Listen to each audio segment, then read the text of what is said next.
Here we are again, coming to you from the Sun Studios. I'm John Sherman, and these are my fellow sports editors here, Nick Clark, and to my right, Mike Shaughnessy, and to my far right, Mr. Greg Kleven.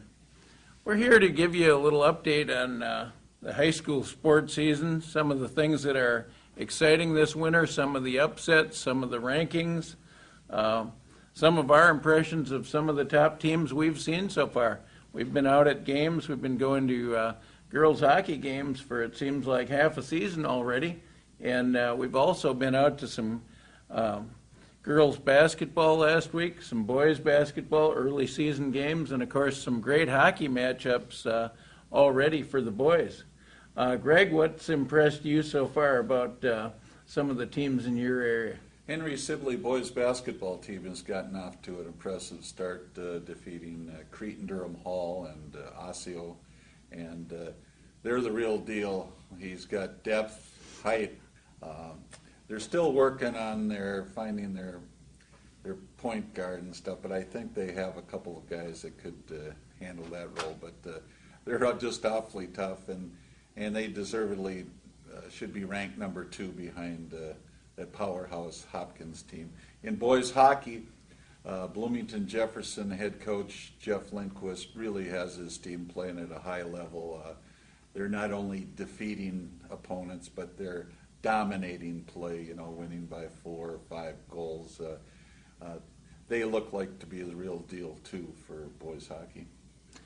Mike, that Sibley basketball team faced one of your squads last week, Apple Valley, and that was billed as a matchup between Apple Valley's guards and Sibley's big men. What are some of your impressions of that outcome?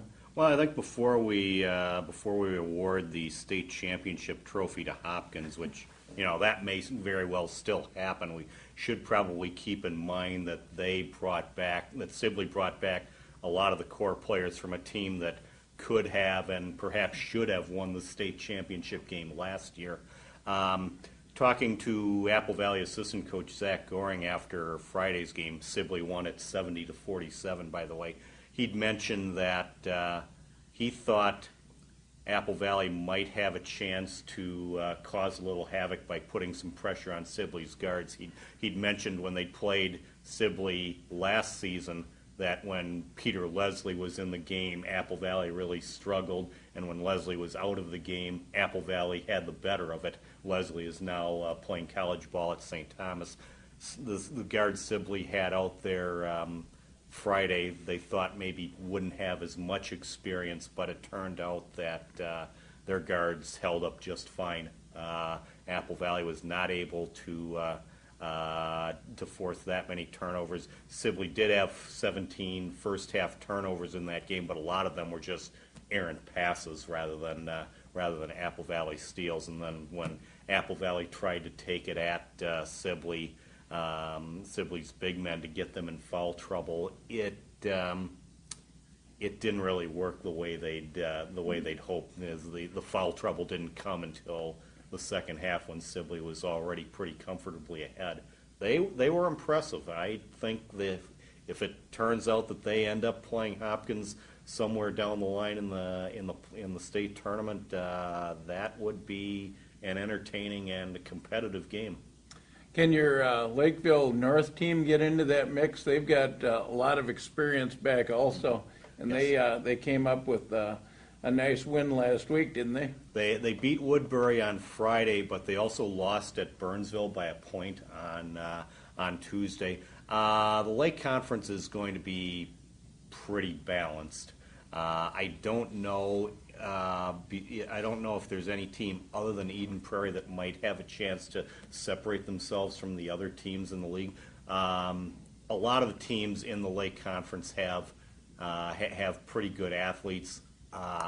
There isn't really, at least at this point, a Division I player in that league other than Ethan Raggy at Eden Prairie. So it might be tough for any of the teams in my area to hang with a Sibley that has 2 guys who've signed Division I, or Hopkins that has had 4 guys who've signed Division I. It's going to be a very good competitive league, but maybe as in the case with football, maybe they're not going to produce a team that's a state championship contender. John, can I just make one Of comment? course. I correct myself on Eden Prairie defeated Creighton Durham Hall in their season opener, and they've got a tremendous team. Brett Irvin, Ethan Raggy, and a couple of guards, the Millers. They've been doing fantastic. And Henry Sibley defeated Apple Valley. Covering all these teams, Yeah. you get confused Yeah. at times, but I just wanted to set the record straight.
Had a chance to talk to Rodney and Dave and Ken Juan Brown. You know, it's worth it to go and watch Cooper because they get up and down as good as anybody.